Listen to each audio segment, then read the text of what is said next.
কি সুন্দর লাগছে দেখো, পুরো মনে হচ্ছে মন্দির, অপূর্ব সুন্দর। আমি দেবো তো, আমি তো মানে এটা ইউটিউব ফেসবুক সবেতে ছাড়বো।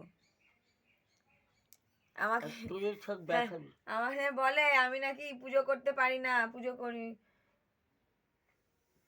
আমাদের বাপের বাড়ির ঠাকুর দেখো, বাড়িতে তোমাদের কি তো সত্যনারায়ণ হয়নি? হয়েছে, করেছে।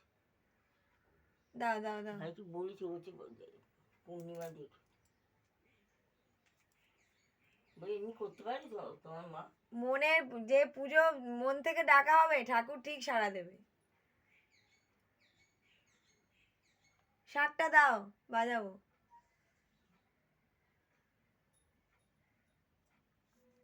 সবাইকে রক্ষা করো ঠাকুর, আমার যেন গানে গানে আমি যেন এগোতে পারি, পড়াতেও যেন এগোতে পারি। টিচার এবং সিঙ্গার দুটোই আমার লক্ষ্য জীবনে, দুটোই হয়ে আমি দেখাবো সবাইকে। ঠাকুর সাক্ষী রইল, ঠাকুর।